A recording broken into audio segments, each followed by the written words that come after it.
Unlike YouTube, that takes an eternity at times. Sometimes it does it straight away, sometimes it takes about 30 seconds. Search, contest of speed. There they are, if I scroll down.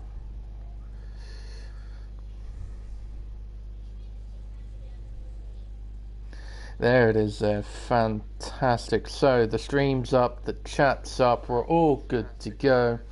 And I just want to double check if the audio is coming through. I'm pretty sure it is. Yes, it is fantastic.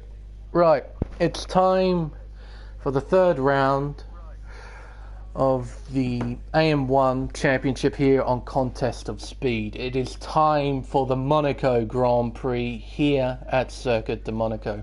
This 3.4 kilometer or 2.1 mile 19 turn racetrack is, in my opinion, and I'm sure in many other drivers' opinion, the most technical, the most demanding, and arguably the most prestigious racetrack on the Formula One calendar. It is also one of the most legendary circuits on the calendar, first introduced to Grand Prix racing in 1929. It has now formed one of the three parts in the Triple Crown of motorsport. It's a race that really everyone wants to win. However, it's also a race that demands your absolute respect. And if you don't show your respect to this track, it will definitely bear its teeth. You are always millimeters away from the race-ending barriers that line this awesome racetrack. And now it's time for the 18 minutes of qualifying, and alongside me for tonight's race I have a buddy, DK Nortec. Thank you so much for joining me for tonight's race here at Monte Carlo.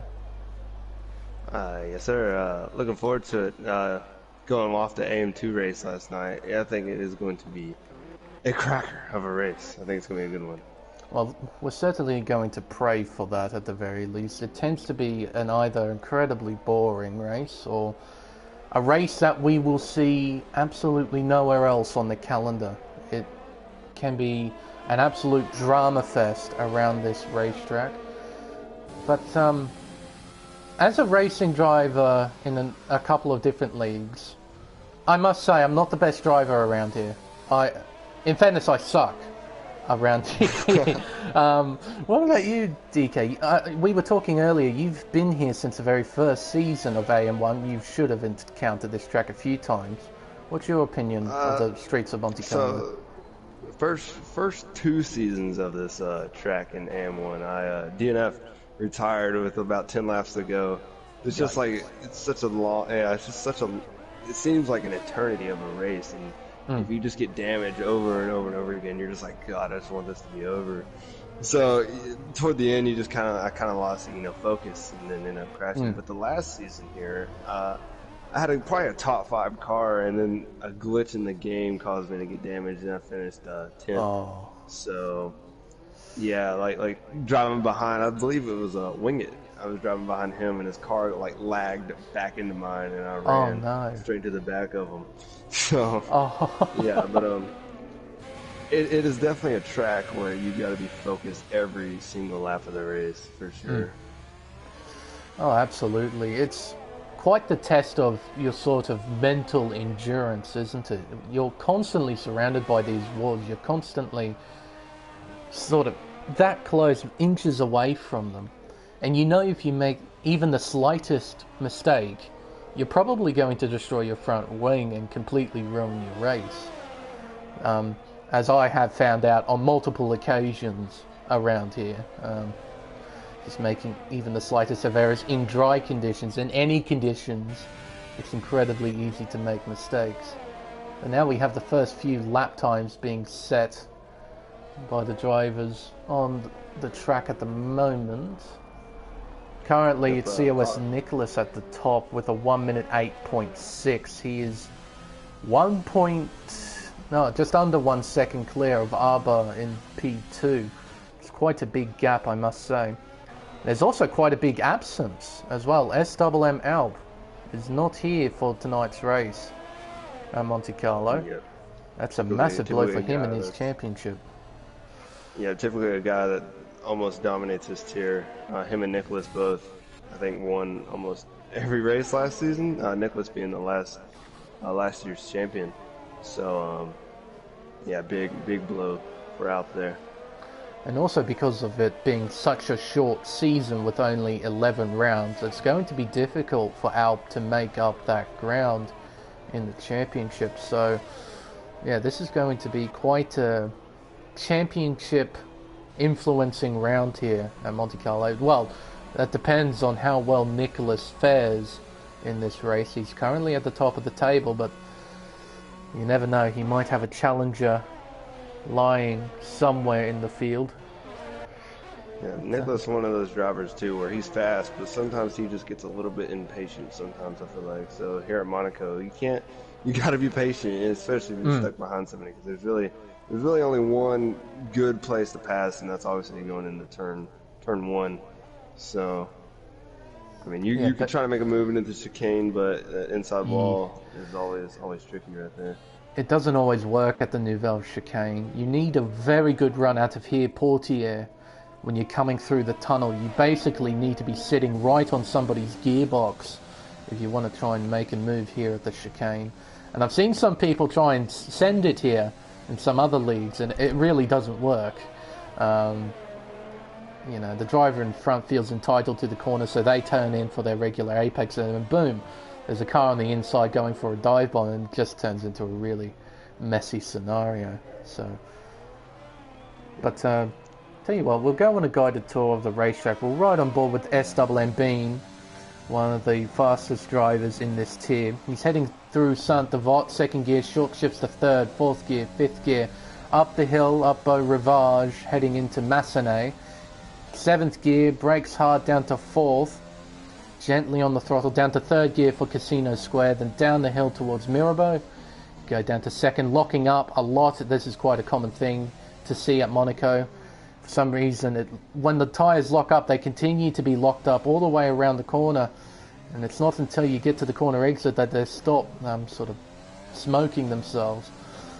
So, but it shouldn't affect drivers' momentum too much as Bean goes through the tunnel towards the Nouvelle chicane. Second gear, first gear there. That's interesting to see. I typically keep it in second through there.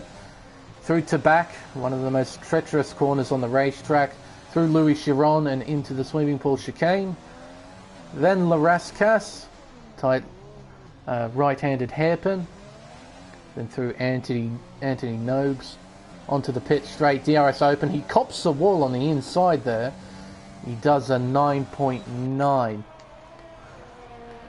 Not exactly the best lap there, I think, from Bean. I think he's got a bit more time that he can find. As the Ram jumps up to fifth.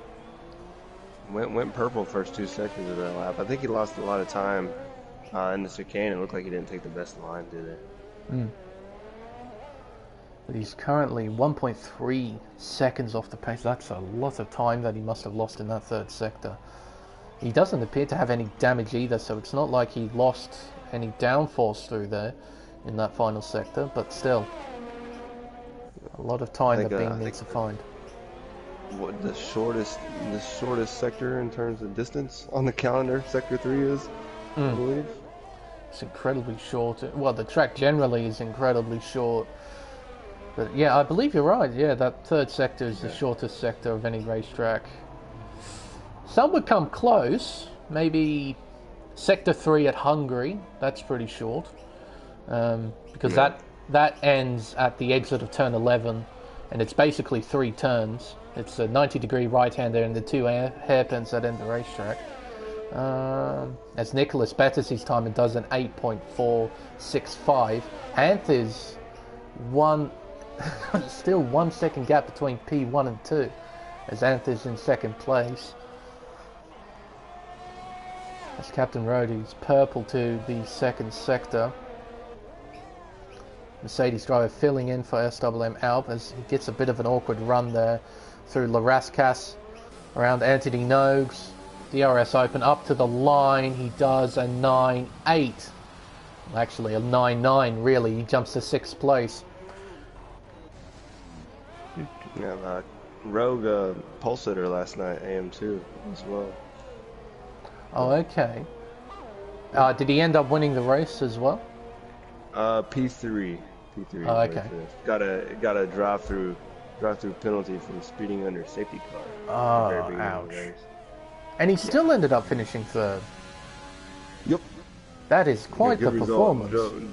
Drove back up the field. Had a great drive back up to the field. Kept it clean. And got a safety car with 4 laps to go. Got him right back up there.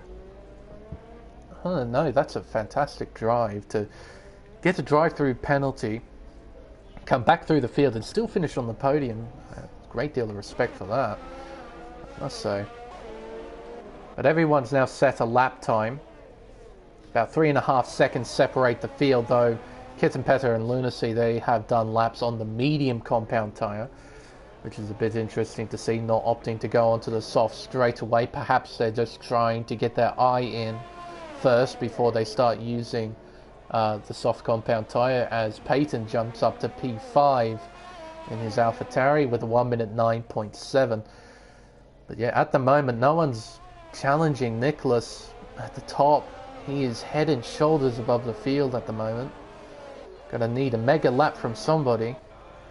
See what Fenrique can do. Alp's teammate, one of the more successful drivers in the AM1 championship.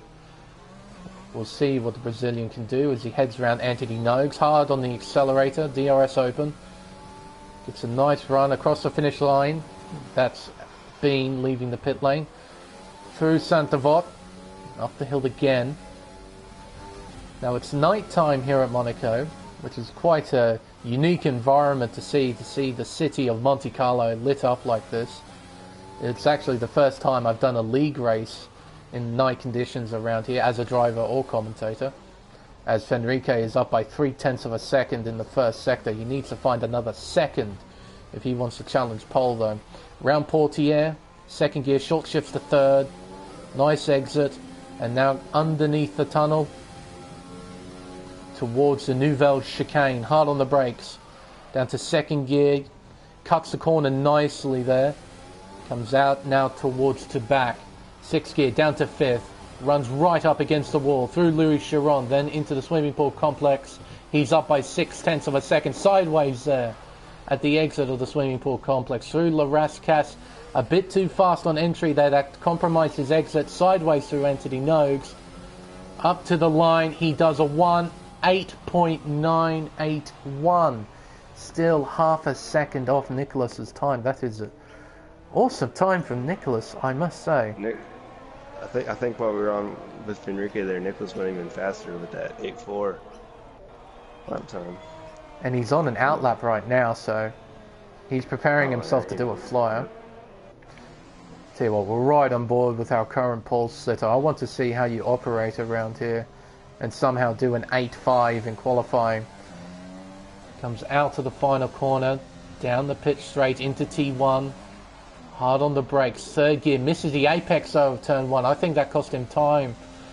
I don't think that's the fastest way you go through turn 1. Round Massenet and into Casino Square. See what his sector 1 looks like. He's down by 0.2 of a second. So that costly mistake at turn 1 it's cost him about 0.2 of a second in the first sector. See if he can recover in the second and third sectors. Through the tunnel. Now into the Nouvelle chicane. Hard on the brakes. Second gear really throws it through. Now into Tabac. Fifth gear. Right up against the wall. And he's up by 16 thousandths. He's found those 0.2 in the second sector. Now he needs to nail the final sector. Did he just hit the... Oh, he's going in. Yeah. He lost a lot of time going into, I think, Rascasse there. Ran wide and just decided to abandon. Still, there's a fair amount of time left in the session. 4.5 minutes. Around a track as short as this, you should be able to get at least one more flying lap in. If you time it well enough, you should be able to get 2. Anton, a flying lap in the Ferrari, heading through the tunnel. Low fuel, as you can see, with a flashing icon in the bottom right. So he's running near to empty. Cuts the Nouvelle chicane. Oh, and spins! 100 and, oh, and a reset the circuit as well. Yeah. That is something we're not allowed to do here in contests. We'll communicate in Minecraft Villager now, I think. Yeah, I don't know about that. Oh, who's that in front? Captain Rogue. Yeah. Oh, and Anth wants to do... Oh, what's he up to? He's parked the car and he's going into the pits. Because, yeah, it's quite a common thing in a lot of leagues that resetting to track is a big no-no. So, I don't know. We'll see what the stewards think about that after the race. It isn't qualifying. He didn't impede anyone. Yeah, but still, I wouldn't want to reset the circuit. Well, we got the time. You said this is the first time you've commentated on any race at night here at Monaco. This is actually a contest of speed tradition. We always do Monaco at night. Well, fair enough. If you have the opportunity to do it, why not? Change it up a little bit. Yeah. It adds a extra bit of atmosphere to the event with all the artificial light. As Bersey improves by 2/10 and jumps up to P3. You know, it's... Great lap by him. A driver last season that was constantly improving. That's impressive to see him third place here at this track. Well, he's in front of his teammates, so that is quite a performance considering how good Arbar is. But Arbar on a flying lap, we'll see how much he's improved. He's up by almost 2/10 in the second sector, and he's heading through the final one now. Gets through very nicely into Rascasse, gently on the throttle, keeps it in second gear for the final corner, opens DRS, hugs the wall on the right hand side and does a 9.2. So the two Renaults are very close together, 1.5 tenths separating the two, so it's looking like it's going to be a good night for the Renault squad. Yeah, pretty good combo of Arbar and Bersey. Good friends, they practice a lot together, so I'm sure they're sharing a lot of information between the two of them. Fenrique. Oh, I think he just hit the wall there at the end of the swimming pool complex. He's on a flyer. I wonder if he'll go for another one here because he was down in the second sector. He crosses the line. He does improve, but does he continue? No. He's pulled out of it. So that's the best he can do is an 8.9. Looks like Nicholas is going to be unchallenged here. McLaren on a flying lap. I believe that's Schwarner. It is. And he's down to the first sector. Whereabouts is Lopez? Lopez is coming towards the end of his lap, and he's down massively in the second sector as well. I don't think he'll be improving. Just see what he does when he crosses the line. He does improve, but only by a little bit. Now, Nicholas on a flyer. He's up by 1/10 in the first sector. What's this time going to look like from COS Nicholas around the hairpin into the second Mirabeau? Keeps it in second gear. Uses all of the track that's available to him, and now through the tunnel. Coming up to the Nouvelle chicane, hard on the brakes. Second gear, cuts the corner right to the limit there. Now through to back, fifth gear, flows it through, 100% throw, sideways. He's up by half a second. That's a massive improvement in the second sector. Now into Rascasse for the final time in qualifying. Now through Anthony Nogues, the final corner, opens DRS, hugs the wall on the right hand side. It's an 8.3. He lost a lot of time in the final sector. Oh my word, that was a massive improvement in the second sector. What that time could have been. I was expecting that time to be in the 107. Seventh? Yeah. That would have been a massive flex if he was able to do that, to be a second clear of P2. I think last season the pole time was in the 107, so I'm pretty sure he was definitely going for that. Schwarner as well has just jumped up to P4 with a 1 minute 9.3. Yep. I believe But, that's everybody. That'll wrap yep. up qualifying. Oh, Nicholas, I reckon he'll be kicking himself though. He'll be happy with pole, but he knows how much faster he could have been there. Ooh. If we saw a 7, that would just be a massive achievement to be 1 second clear of P2, but regardless, a fantastic qualifying session for COS Nicholas, as he will start on pole with 5.5 tenths in hand over Fenrique. That's a massive gap between P1 and 2. Arbar in 3rd, Swarner in P4, Bean in 5th, Bursey 6th, Captain Rogan 7th, Anthony 8th, JD in 9th, and Lopez rounds out the top 10. 1.3 seconds separating the top 10, and all of them will be starting on the soft compound tyre. It will be interesting to see what the drivers outside the 10 elect to do, whether they start on the medium or if they are feeling a bit risky, a lot risky, start on the hard tyre. But I'll ask you, DK, what would you do if you started outside the 10 here in Monte Carlo? I would honestly still probably start on the softs, just simply because you're back in the field, you're going to be in traffic the whole race. With it being Monaco, you always run the risk of wing damage. I would just still probably start on the softs. Fair enough. Fastest tire. Because if you want to do the one stop starting on the mediums, you got to go 25 laps at least, I believe, to make the softs go to the end of the race. It's a lot of laps to do without getting any damage. So yeah. And damage is a very important thing around here, and so is track position. In fairness, track position is probably the most important thing around Monte Carlo. So if you manage to find that track position and get damage, it's actually probably a safer idea to not pit to repair it, but to keep fighting on with the damage and wait until your actual pit stop comes along, because it's going to be fairly impossible for the cars behind to try and overtake you, as now the drivers set off on their formation lap. As we see there, the predicted tyre stop strategy. So the pit window for Nicholas is lap 11 to 12 to get off the soft tyre and then go on to the mediums. Let's see what everyone behind has done. Well, that's interesting, isn't it? Peyton in P11 is starting on fresh soft compound tyres, and then it's a completely different story for everyone behind. Aram in 12th place, starting on the mediums. Mitch Burns, 13th, starting on the mediums. Lunacy in 14th, starting on the mediums. Kitzenpetter in 15th, starting on the mediums. Wingett in 16th, starting on the mediums. And Bodhod at the back of the field, also starting on the mediums.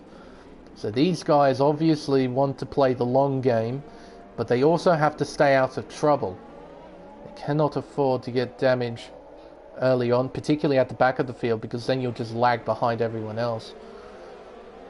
It's not too bad if you get damage and you're at the front, because you have the track position to defend. But if you're at the back, there's no one behind to defend from. So. Yeah, those guys really going to have to be careful. They could also be, possibly trying to do medium hard, possibly. I would try to avoid the hard tires if possible, but that is also a strategy that these guys in the back could do. A hard strategy. With it being so hard to pass, they could possibly pass these guys in the pits on the hard tires and then come out with a good result. You never know. It'll be very interesting to see what these guys can do then at the back of the field.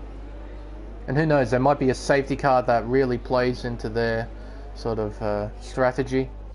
They may come out further ahead, further at the front of the field. So it's a gamble that they're going to take.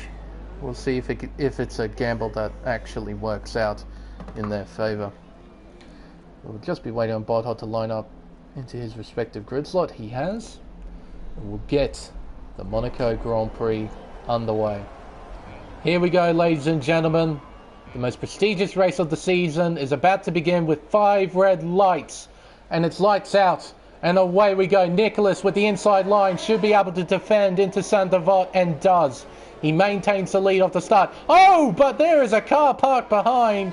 Quite a typical sight to see through Saint-Devote on the first lap. Up the hill towards Massenet. All the drivers following line astern, trying not to hit each other at any point. And I think I even believe that with was the... Oh, hang on. A big send here from Wingett. Lunacy had to turn out of the corner there and into the hairpin. This is always nuts through here. And Lunacy has damage as well. Lopez, I Oh, believe, on the I inside. heard... I heard someone clatter the wall there. Oh, yep. Lopez hit the wall on the inside, or coming out of the bottom of the chicane, or the hairpin, I mean. So a few drivers with damage early on. As you can see there, as DK pointed out, there's definitely damage on Lopez's car. Same with... Oh, Lunacy has spun! Kitten Petter's off as well, and a 5-second penalty for a severe collision with Lunacy. So we do have some lap 1 shenanigans going on, a bit late in the lap, but regardless, it's on the first lap. As Schwarner is in the pits. Yeah, Schwarner was the car that I believe he hit the outside wall at the start at turn 1, just bottled up the field. So he's switching onto the hard tyre. Now, will his game plan be just try and get these to the end? Is that even possible? Well, you can take the mediums 25 to 27 laps, and them still all right. Still be all right. So yeah, I would say you could possibly do it. It's gonna be a stretch, but yeah, you could possibly do it. But maybe he's hoping for a late race safety car, get on a different tire toward the end as well. Well, one slight advantage that he has right now is that he's got clear air in front of him, so he's able to push as hard as he can for now. Try and effectively get the world's biggest undercut on the cars that are currently, that are in front of him. So we'll see how it works out for Schwarner. Still a very, very long race to go. The top 4 are holding pretty close together. Then you got a 2-second gap back to Rogue, the 5th. Yeah, very, very clear top 4. Now off the start, who's made the most positions? It is Wingett who has made the most positions off the start, up 5 from 16th up to 11th place. Bean has made 1, Rogue has made 2, JD's made 3, same with a Ram. Bodhob up 4 positions, only because the 4 cars behind had to pit for a new front wing. Schwarner, big loser there, down 10 positions from 4th down to 14th. It's not great for Schwarner right now, but as I said, long race to go. Yeah, definitely a long race. You talk about Wingett getting the most positions. Former teammate. We've known each other for years, so shout out #Team Dingit. Had to throw that out there. That is our combined team name. Great to see him up there. I know. Once teammates, always teammates, right? That's how it works. All right, especially how long. Me and him have known each other for like 10 years. We've known each other for a long time. Yeah. That's actually quite nice to hear, as JD is in the pits. So a few drivers getting damage early on, it would seem. He'll be going on to a set of medium tyres. Yep, getting that front wing replaced. I don't know about... That front wing is missing an end plate, but I reckon it would probably be a safer idea to just keep fighting. Yeah, especially now he's putting it on the mediums. He's going to have to stop again. Sure. Yeah, before the end of the race. Here comes Schwarner. This might be close between these two. JD comes out. Schwarner's got to run.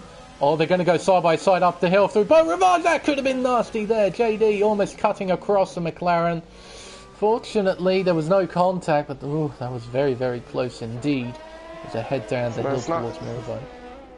It's not very straight going up the hill, so no, it's not. It's always tricky to go side by side. It's a little bit bendy up the hill going towards Massenet.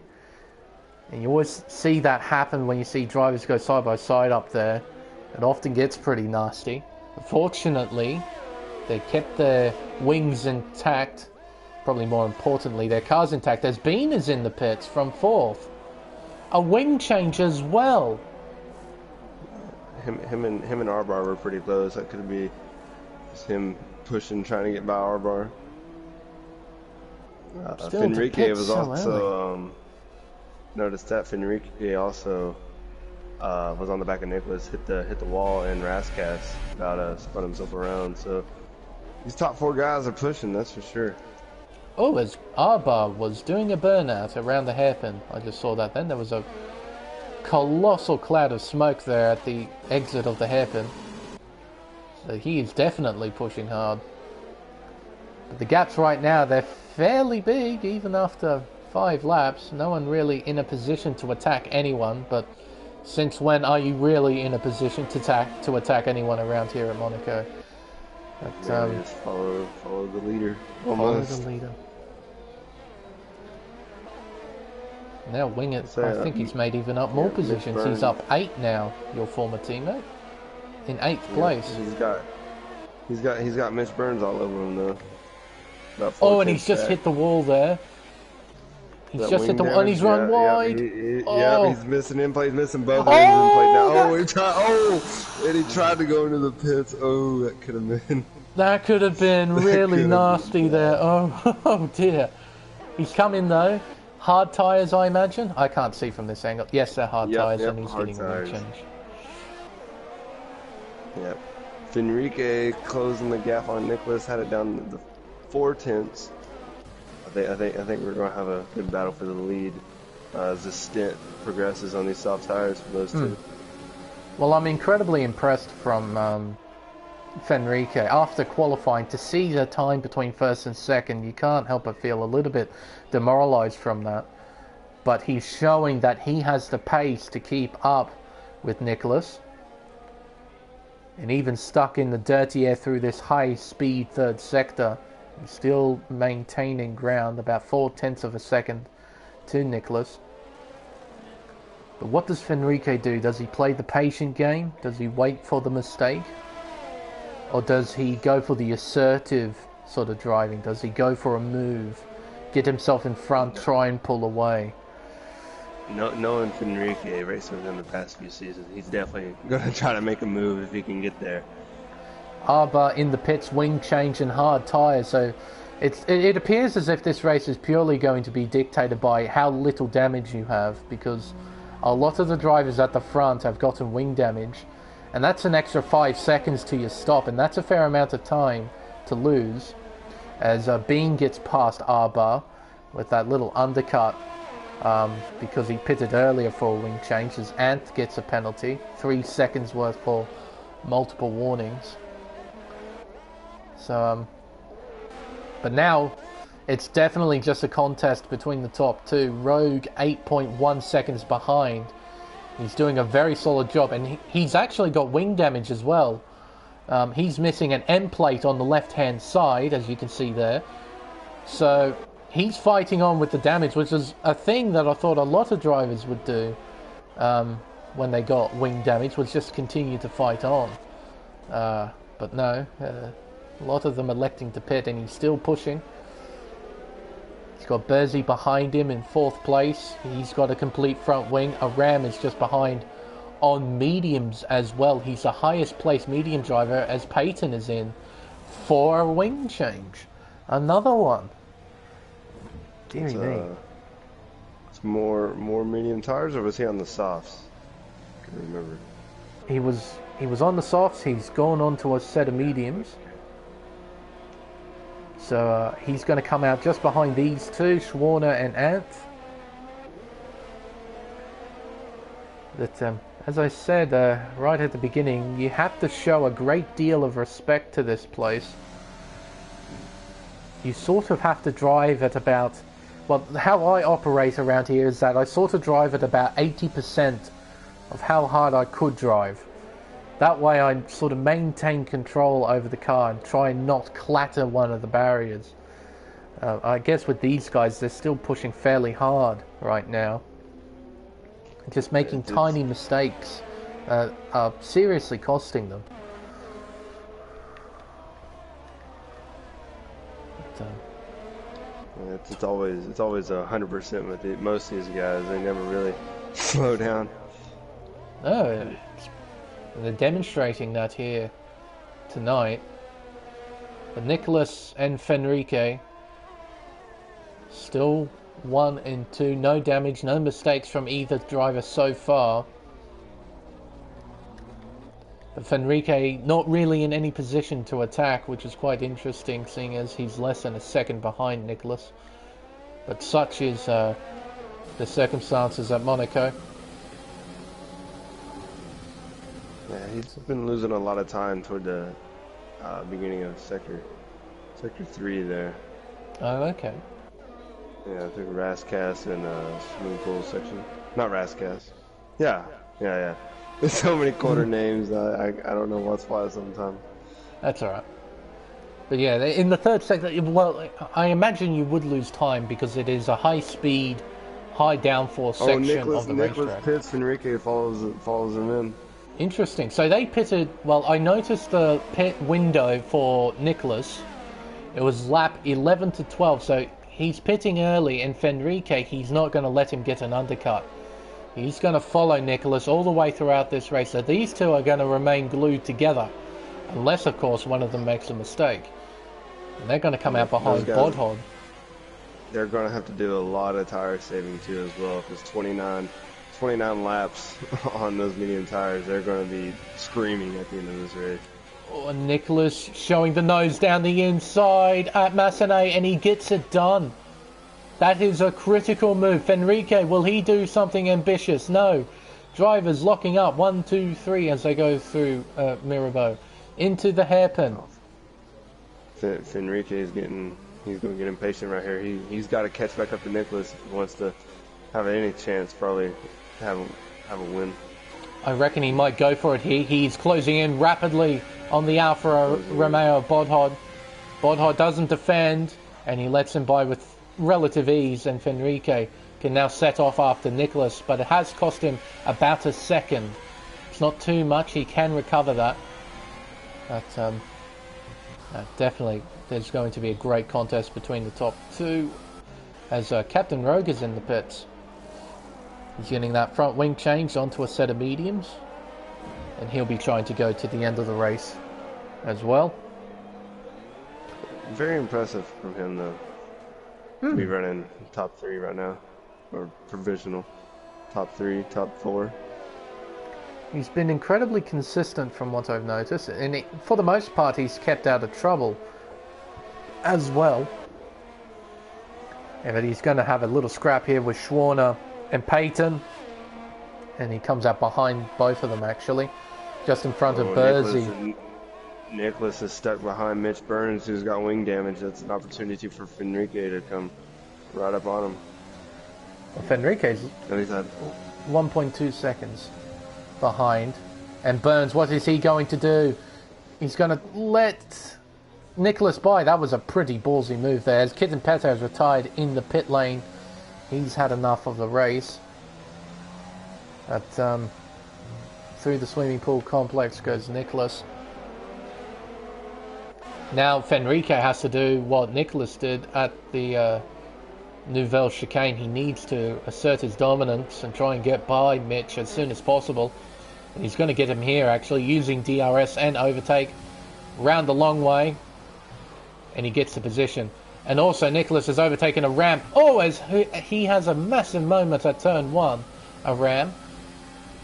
Now Fenrique, he has to try and get past the Ferrari, and he's sideways at the apex at Massenet, through Casino Square, down the hill towards Mirabeau. A Ram sort of just driving in the middle of the road, defending position. Around the hairpin. Gap now between Nicholas and Fenrique has increased to over 2 seconds. Through Portier. Oh, and he just clattered the inside wall there, Fenrique. Only lightly. He's good. I think he's going to show something down on Amram here down the inside. Oh, not a whole lot of room, is it? That's always a risky move. He's going to go down the inside at the back here. Oh. That was a do-or-die move there from Fenrique. He was fortunate that he pulled it off, but he is very much behind Nicholas now. 4 seconds, in fact, as Bean is now into 4th place. Now 3rd place as a Ram goes into the pits.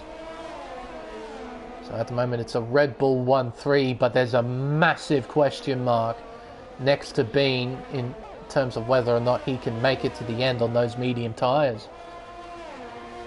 I don't I don't know. I noticed last night in the AM2 race, the guys that started on the mediums, their tires are about 60, 70% wear at Wing lap it. 25. Wing it's retired. That's in the chicane. I could bring out a safety car as well and change all this. Let's have a look. See what happens. Nicholas making his way around Portier underneath the tunnel. Will his car despoiled when we get there? No. Where is it? Oh, that! Wow! That was sitting right on the racing line. Wingett's car. Okay then. That wasn't a safety car game? That car was literally on the racing line. Okay. Sure thing, Cody's. You do your thing. But that's quite unfortunate for Wingett after such a superb start to the race. He's now out. He's now one of 2 retirements in this race. Only 15 drivers remain. As Fenrique is actually losing a little bit of time to Nicholas now. Gap is just over 4 seconds. Let's see. JD hunting down Arbar. Arbar on hard compound tyres. It's going to be considerably slower even though JD's tyres are older. Those medium tyres should still be quite considerably better than the hard tyre. Yeah, those medium tires are probably still feeling fine. Only 10 laps. It's still got about 15 laps to go on them. We'll see if like JD uses the same aggression as what Fenrique and Nicholas used to try and get past. Although he's not close enough, I think, to attack into the Nouvelle chicane. But all that Arbar really needs to do is more or less drive in the middle of the road when he gets close. That should stop JD from getting past. There's he on the back of Swarner. Unable to do anything for the moment. Heading through to back. Swarner on considerably older hard tyres. Bursey would be quite a bit quicker than him. Ooh, almost hitting the wall at the swimming pool complex. Round Raskas. Through Anthony Nogues. Bursey misses the apex and is sideways at corner exit. That'll cost him a run, maybe. Maybe not, actually. Oh, he's going to look down the inside down. Who would have thought after sliding at the exit of the final corner he was going to get by? I guess Warner was just going to let him by regardless. He wasn't going to fight Bursey too much. I guess being on such older hard tyres, there's no real reason to fight when the guy behind you's on considerably fresher tyres. So that might be just Warner just playing nice there, just letting Bursey by. But Nicholas is now really putting his foot down. The gap is now 5 seconds between the top 2. At the moment, Fenrique isn't able to find the pace that he had on the soft tyre right at the beginning of the race. I wonder, does he have damage of any description? Maybe that's why he hasn't been able to keep up. His wing looks fairly intact. So I don't think it's a damage scenario. I just don't think he has the pace to keep up with Nicholas at the moment. Bit unfortunate with the context of this race. Bod had a 3-second time penalty, multiple warnings. Fairly common sight to see around here. You've got Saint-Devote, you've got the Nouvelle chicane. Quite easy to cut a little bit too much there. And sometimes here at the hairpin, if you're too lazy and you're not properly paying attention, you can cut that a bit too much and cop a penalty as well. Swimming pool section as well too. Oh, of course, yeah. That left-hander.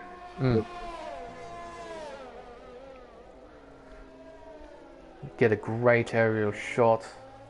Looking down at the drivers, looking at the lit-up buildings and the lit-up racetrack. Through the swimming pool complex.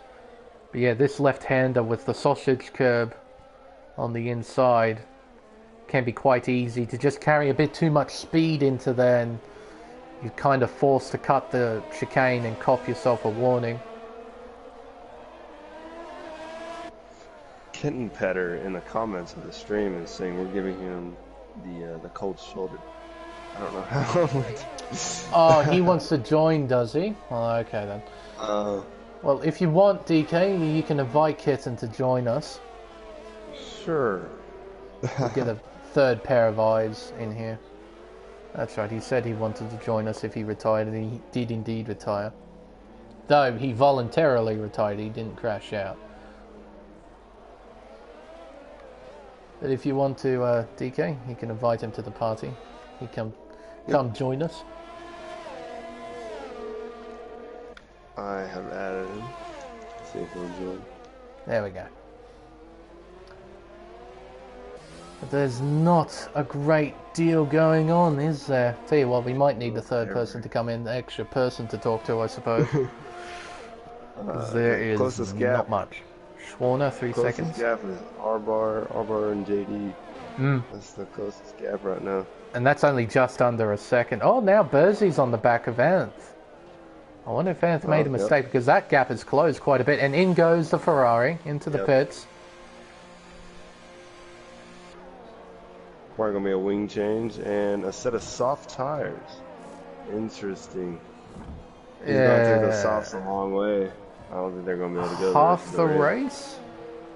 Yeah, half the race distance. I don't think they can do that. No, definitely not.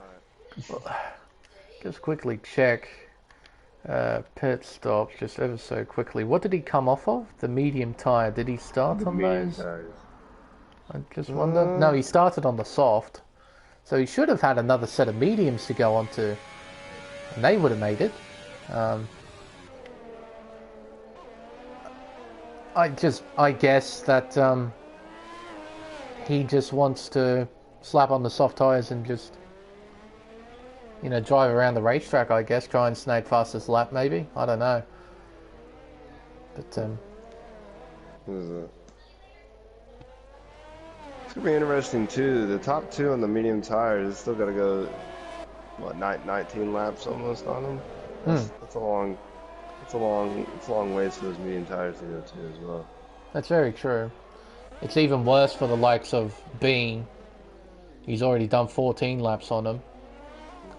And Yeah, I'm pretty sure he has to make another pit stop at some stage. I don't think he can take those to the end. Mitch as well. Mitch hasn't pit yet. He'll be going the full stint on the mediums probably. Go to the softs to the end. But JD still on the back of Arba, not really able to do anything at the moment. He's looking left and right.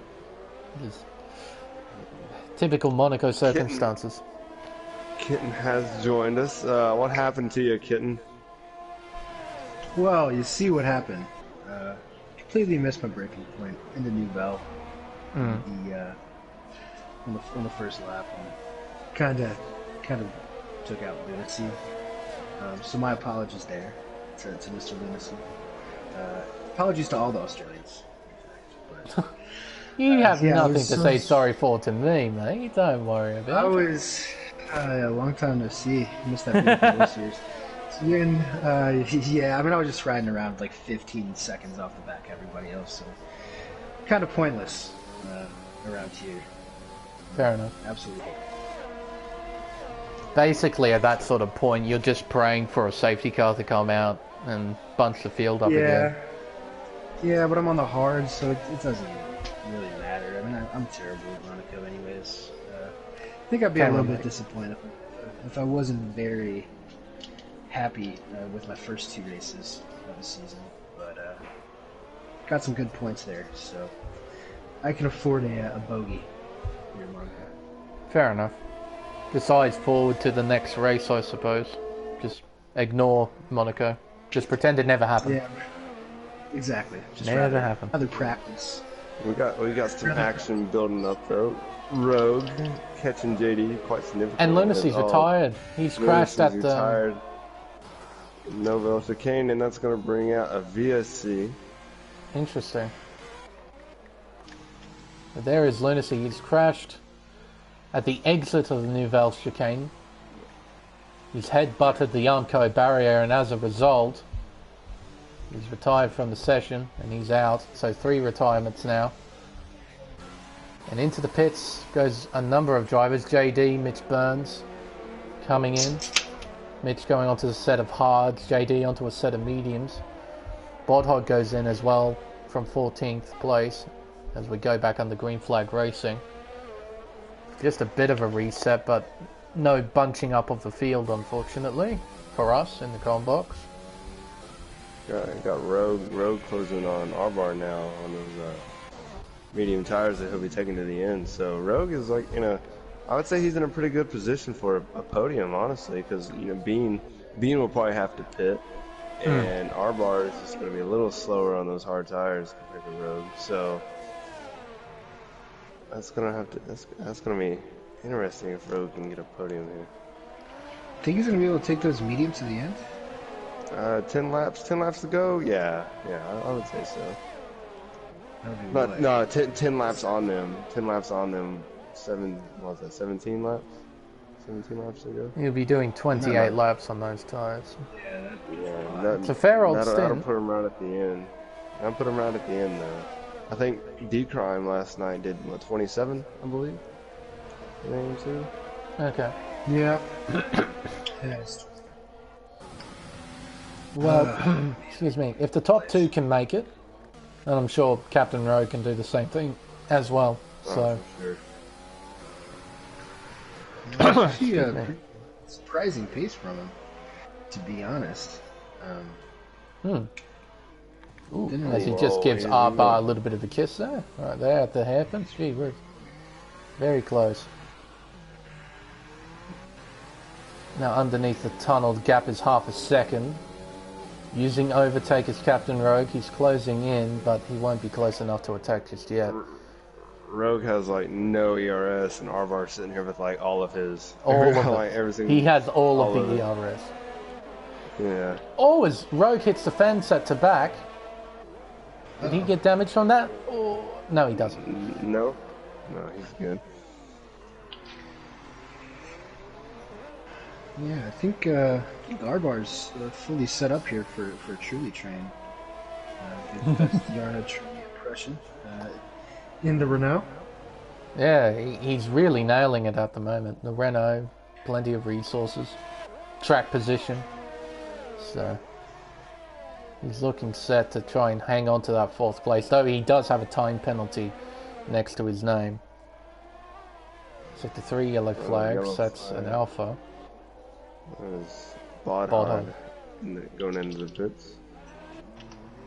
And he elects to retire from the... Well then, Oh. one of you two, invite him then, because he's probably going to want to join us as well. Oh yeah. Yeah. I got the sky pad. he got this. He'll be Ted Kravitz. He'll be our pit reporter, and he's got an equipment. Swarner's going down, looking at the inside of Mitch Burns going into the chicane, and JD's might follow him through. And they follow in line. Swarner got the move on Mitch. That was weird there. I only caught the end of it. Mitch must have got a really bad exit. Oh, never mind. He's left the session, so he won't be able to help us too much, I suppose. I think Bob realizes that I beat him to the punch. And then Ram, a 3-second penalty next to his name now, down in 13th place. But yeah, Mitch has fallen away quite a bit. Does he have damage? I think Rogue has hit the wall somewhere. I think he's hit the wall up at turn 4. Yep. Yeah, he's Completely hitting destroyed front swamps. wing. Somebody hit the wall. I can up there. barely tell because he's driving through a Ferrari. Give me a minute. Yeah, right front end plate. Yeah, he's getting swamped by these lap cars. That's Let's see here. not ideal. He's about to fall victim to Bergy as well. Well, so long as he drives in the middle of the circuit, Bursey will have a hard time trying to overtake him. This is Monaco after all. Yeah. Rogue is missing his right in place, so that's gonna slow him down just a little bit. This will be annoying Captain Rogue just a little bit, having to drive through a Ferrari in one of the most terrifying corners on the racetrack. That's unfortunately, a Ram is now in front, and he goes in. Oh. Yeah, I don't think. I mean, once you get that much damage, I think you're just begging for more damage. You might as well take care of it immediately. Try to save some face. Yeah, he's going to fall behind Schwarner, JD. Mitch Burns is in now. He had wing damage, I noticed, just after his scrap with Schwarner. So... That's unfortunate for Mitch. He was having a pretty good run today. And he's getting off the hard tyres that he just put on 3 laps ago. Onto a new set of mediums to go to the end. I think even though Rogue did pit, I mean, he still comes out in the points. A huge gap there for him. Back to P11. So if these guys can just keep it clean, he's going to be able to at least grab a point or two. At the moment. I want to mention JDTV as well. I don't know much about this guy, but looks like his best run of the season. At the moment, he's in a pretty good place to try and overtake Schwarner. He's on considerably fresher tyres, 1 compound softer as well. So, as Lopez sets fastest lap with a 1 minute 11.964. Ooh, Schwarner locking up into Raskas and bumps the wall as well. He goes, and JD's going to take advantage of that and try and drive through him. This is an unorthodox way to overtake someone, and he gets it. That's how you make a Formula 2 car.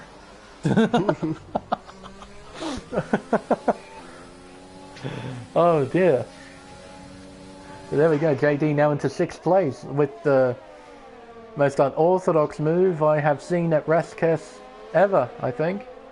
Literally just drove through him. Yeah, absolutely. If it works, it works. If it works, it works. I'm sure Schwarner won't be saying that though. No, definitely not. Yeah, I gotta say, Schwarner was pretty pumped up about that P4 in qualifying.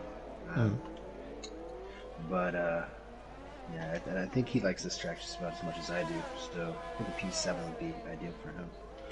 He'd even take that. I don't think... Does anybody really ever enjoy Monaco? That's what I want to know. Jolly and Palmer is one, but you know, you have to be alert on the street circuit. Remember that, fellas. Key advice from a professional Formula 1 driver. Other than him, I know.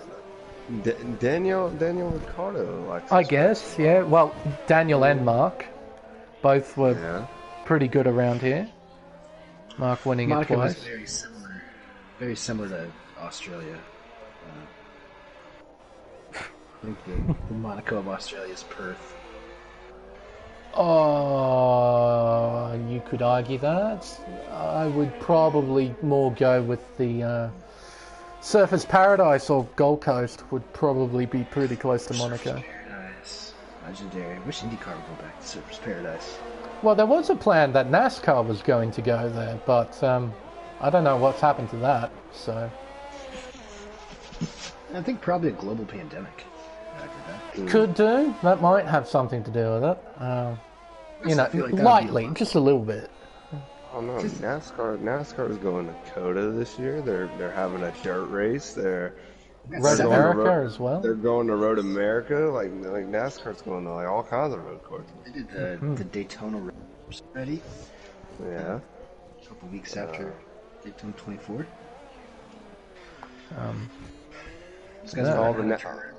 All the NASCAR fans are screaming road course races. I'm like, I don't know why. Cars are like so goofy on road courses. They're just not. Being makes a bit of a mistake at Nouvelle Chicane. But yeah. Well, NASCAR are taking a slightly different route in 2022, aren't they? They're pretty much a complete overhaul with the car. Oh yeah. Yeah, they are getting a new car next year. Yeah. With interesting, the car's going to have a single lug nut as well. Yes, because you've got aluminium rims now, or as you say it, aluminum rims. Yes. So they can't use the 5 lug nuts because it has something to do with the stresses on the rim. That wasn't going to work from Captain Rogue there. That really wasn't going to work. Yeah, he was in a real rush to get by P-Dog. He's missing that left front end plate. I think he's missing both end plates. I think. Yes. Yep. He is missing both end plates. Well, And he's gonna I stay was out. speaking about. He's I was gonna speaking stay about. out too. What should we call it? Yeah, P-Dog was slowing him up with his front wing damage. Gotta think, in hindsight, it's always 2020, but might have, coulda, woulda, shoulda waited until the front straight wings had some damage as well. You know, these guys, like every other racing driver, rely on their split-second decisions, and he elected to make that decision at Nouvelle, and it really didn't work, unfortunately, for Captain Rogue. Still in the points, though, in 9th, so... Yeah, I mean, I guess there's nothing, if you can just hold on to this, not sure if Mitch is going to be able to catch him in 9 laps. Well, Rogue does have at least on screen, he's got missing both of his end plates. Yeah, He's going to be a bullet in a straight line.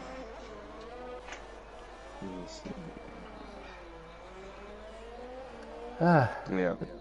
Yeah, telemetry says he's missing both of his end plates, so that's going to be a struggle.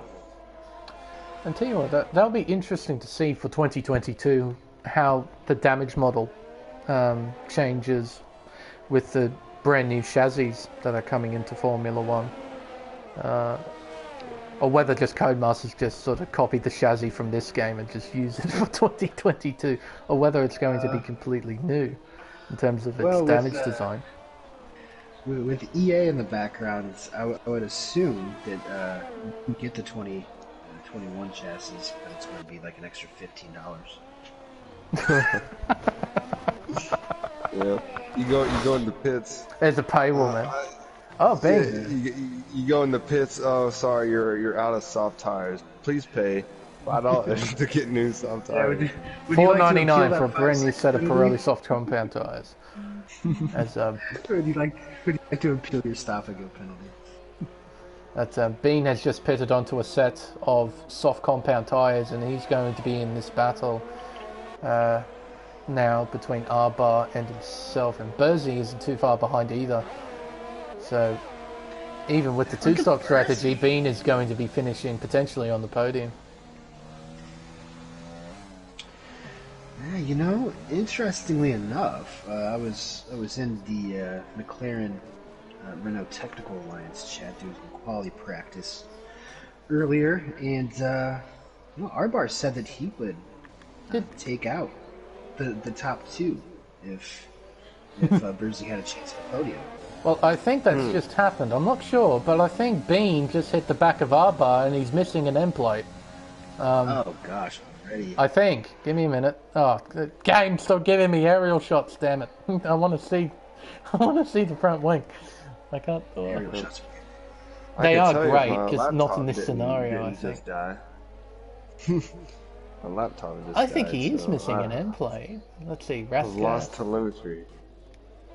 Man, why couldn't we get these shots last night? Yeah, that's that left front end plate's gone. Yeah, it's gone. Bean, So yeah, he's hit the back of our bar at the apex at the hairpin, and he's now missing an end plate. To be fair, he might still be quicker on those fresh softs as opposed to our bar on 25 lap old hards. See what Bean can do then through the technical second sector. Mechanical grip should play into. Oh, and he hits our bar again, I think. And there's a Ferrari just sort of rudely into. It's a Ram. He's just inside. Hi, fellas. I want to be part of this. How I drives through him. Like, I don't know if. I wonder if Abram's getting blue flags, but he's like, obviously he's faster than Arbar and Bean because Bean has wing damage and Arbar. Oh, there we go. Ram just got massive amount of wheel spin there at the exit of the chicane, and Fenrique's in. I think he's going for fast lap here. Yeah. Yeah, he has plenty of time. Burzy picks up 3 seconds. That gives him six total. I've seen this move from Mercedes multiple times in real life. Whenever Hamilton's got like a 30-second advantage, just throw on the softs at the end. Go for fastest lap. Mm. Get yourself a. Now, will Nicholas yourself a reply to this? Will he pit? Yeah, I mean, honestly, if I'm Nicholas, I mean, 26 seconds there. If he's gonna do it, he's got to do it right now. Now. Because Fenrique's gonna close that gap down really quick. Yep. From Nicholas, why not? Why not? Just do it. We'll see. Yep, here he comes. Yeah. Now, at least we got a fastest lap battle. That'd be good. So we effectively get a qualifying session at the end of the race. Yeah. It's literally the most Yeah, I mean, interesting part of this entire race weekend is qualifying, and we get that at the end of the race. Oh, God. On track overtakes 0. 0. Quite right. Bean still having a hard time getting past R-Bar at the moment, too. It looks like Fenrique closed about a tenth, or about a second, maybe a little over a second, down to 4.5, just about. Well, I don't think Bean's gonna be pushing so hard to get around Alvar because Alvar does have the penalties. That's true. Yeah. Is there such things as penalty removals in Contest of Speed? Yeah, of There course. is, but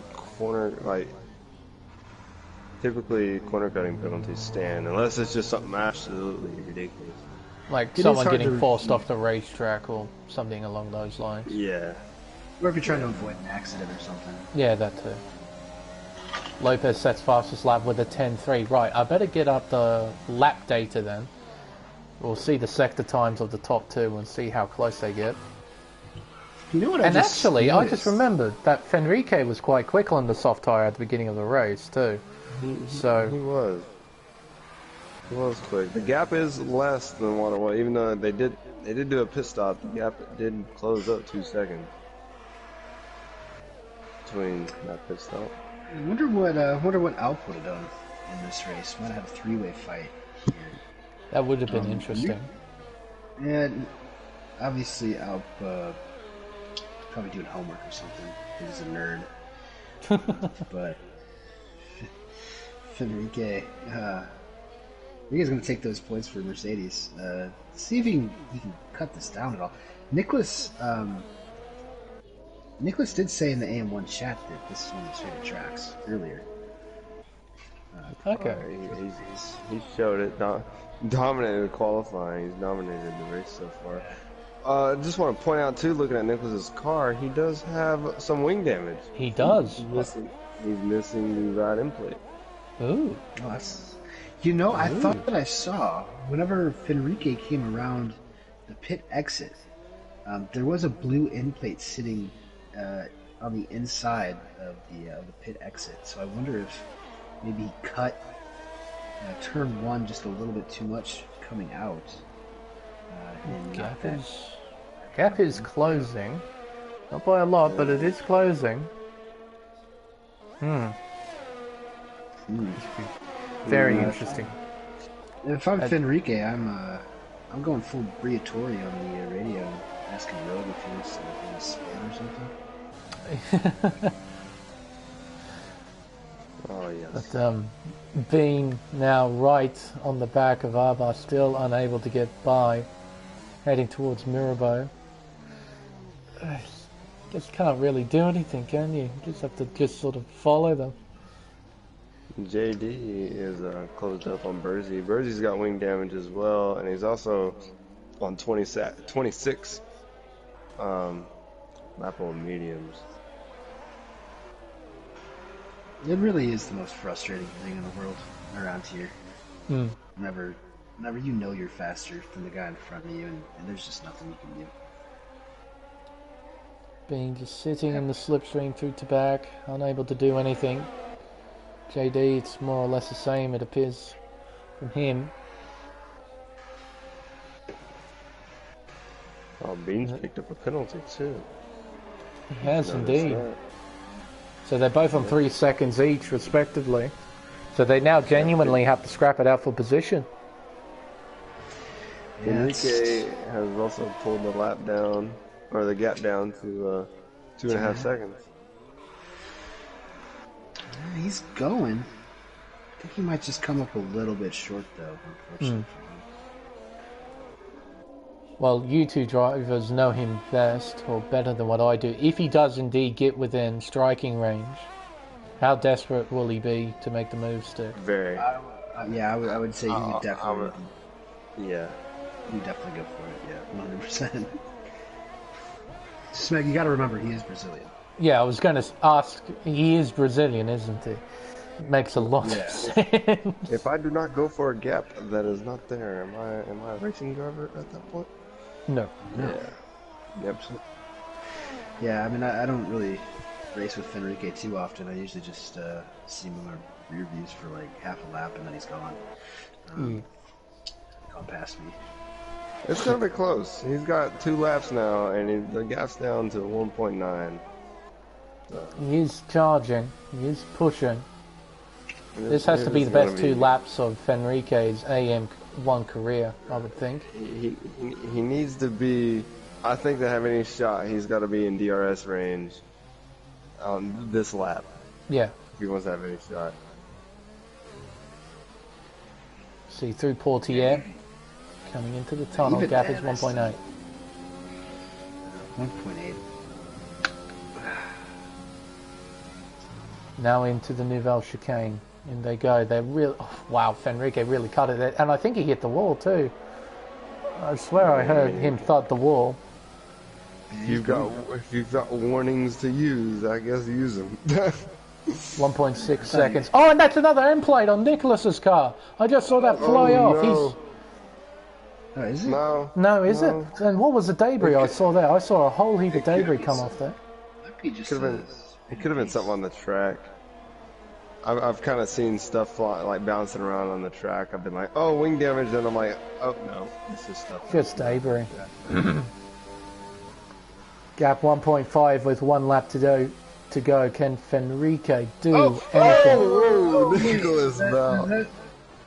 Oh, I thought I thought he lost. So pushing hard. Nicholas Bell lost it. But here comes Fenrique. Fenrique is going to be putting on the pressure. He's not close enough to attack into Nouvelle chicane. Will he be close enough to attack anywhere? Unless Nicholas makes a crazy mistake, I think he's got it. Through the Nouvelle chicane. Gap is 1.5, 1.4, 1.3, 1.2. They go through to back. Gap increases a little bit there. They go through the swimming pool complex for the final time into Rascasse. It's not going to be enough for Fenrique.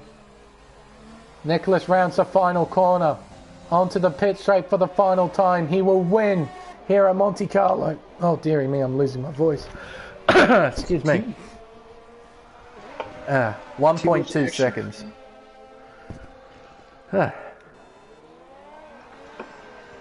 And Arbard's got another pen, so it will mean SWM Bean will finish in 3rd place in the end, making it a Red Bull 1-3.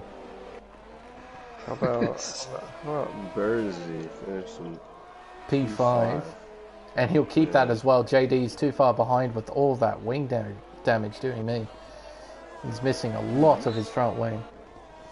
He's really firing a shot at me for that AM 1.5. I might put him ahead of me.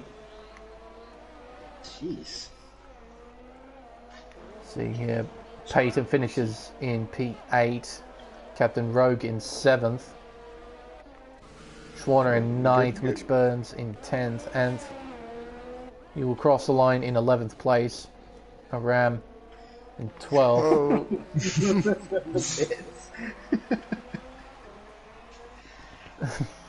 Lopez exiting the pit lane, finishes the race in 13th. Finishing the pit. Brilliant. 38 laps. 38 laps for Schwarner on those hards.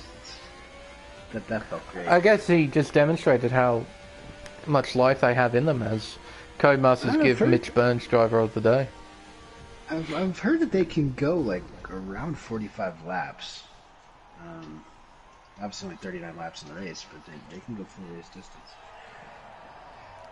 There we go. They suck. They would. Right at the end. They would really suck at the end.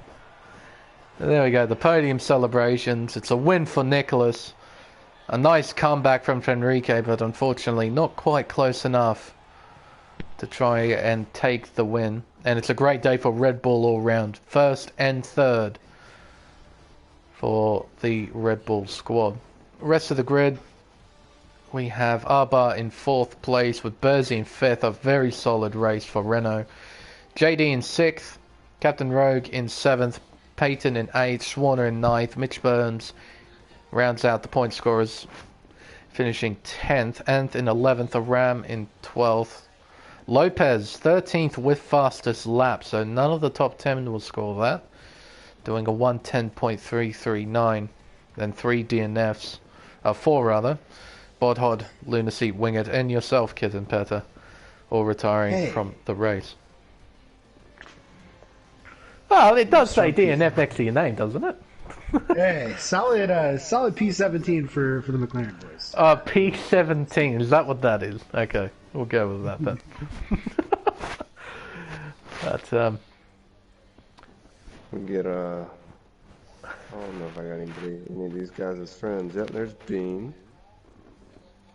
Hey, no, that's actually 3 people that never joined for interviews.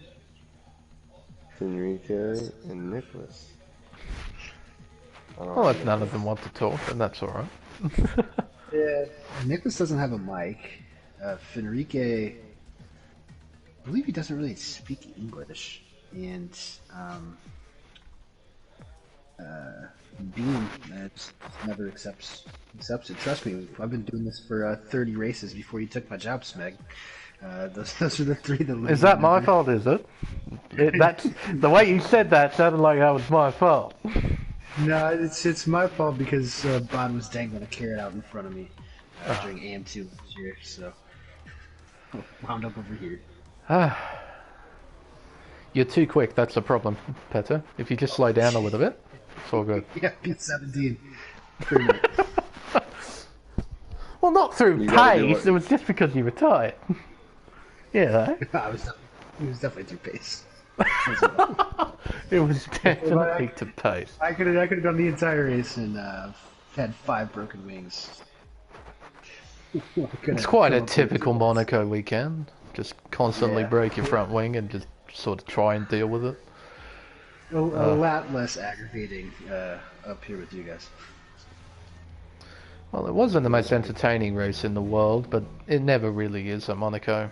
It never really provides great racing. It's only drama that it tends to develop.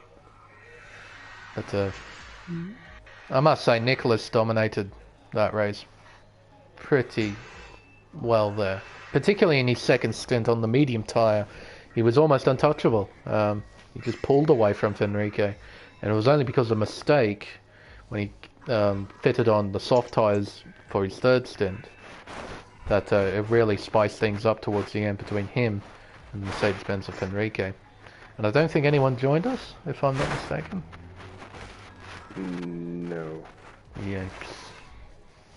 That's okay though. No, I think it was Nicholas before the race calling a shot. I love this track. Most satisfying circuit on the calendar. Interesting. Satisfying is an interesting word to use. I could agree with that. If you really nail a lap around there, you do feel pretty good about it. Yeah, it is an accomplishment. Because it's not an easy track. It's easily the hardest circuit on the calendar. You make it even the tiniest mistakes, and it's basically the track gives you a death sentence, more or less. So, but anywho. Well, if that's the case, if none of the top 3 are willing to join us, I think that might just conclude the stream here at Monte Carlo. Pretty much a typical Monaco race, more or less. Not a great deal of action, not a great deal of racing, but there were still moments here and there that kept us on our toes. And fortunately, I had 2 buddies in the commentary box to talk with throughout this race. If I was by myself, boy, this would have been a long race. But no, thank you, DK and Kez and Petter, for joining me in the commentary box for tonight's race. It was nice having a chat to you two. Yeah, gotta make Gotta make it interesting when you can. I certainly would not wish a Monaco race alone. I've done that a few times in other leagues. It's not fun. Absolutely not. It's I not definitely fun. want to. I had to practically beg DK to join me last night. It was nice to actually get to see the AM1 guys race because typically I'm just having my own battle for last half the time in AM1. So yeah. Fair enough. But no, still, thank you, gentlemen, very much for joining me. Now, next week, what's after Monte Carlo? Abu Dhabi. Oh, Abu no. Dhabi. No. Oh, God. Well, you're going to hear one of my legendary rants, I guess, because I hate the place. I know hate is a strong word, but I need a strong word in order to describe how I feel about Yas Marina Circuit. I hate it. I really do. Funny thing, though, I don't mind driving around it. I'm actually not too bad in terms of race results there, but in terms of the racetrack and what it stands for, how it was built, real life racing, I hate its guts. I really, genuinely hate Yas Marina so much. But hopefully we still get an entertaining race for next week. But yeah, it's DK's home race. So. Yeah, it's my home race. No, I'm kidding. But I was there for 2 months and actually got to drive on the track, so I kind of like it. Kind of a beautiful place, but yeah. It still doesn't disguise the fact that it can't generate racing ever. Oh no, trash. It's like Monte Carlo. It's a beautiful place. It's a place you want to go. It's a place you want to visit. Racing? We go from Monaco without the walls to Monaco with the walls to basically Monaco if it was worth $5 billion. Yeah. In terms of racing. Yeah, that sums it up pretty well. You know it's bad when the highlight of the racetrack is a building you go under. Like, it's not an actual part of the racetrack, it's a building that literally sits on top of it, that changes colour. That's the highlight. I'm sure the paddocks. I think, I mean, to be fair though, I think it was last year's game, or it might have been 2018, where tires would just overheat so easily around there. They did fix that. So the racing itself has gotten a lot better in game. So I think you'll probably see a lot of action. I have seen a couple of good Abu Dhabi races in my time, but it still doesn't change the fact that I hate the place. So I despise it. I just no. That's what no. Just no. Anyway. Until next time, I've been the Smeg. My co-commentators, DK Nortec and Kit and Petter joining us as well. Thank you very much, gentlemen, for joining me in the Combox. And we'll see you next week for the Abu Dhabi Grand Prix at Yas Marina Circuit. Until then, goodbye.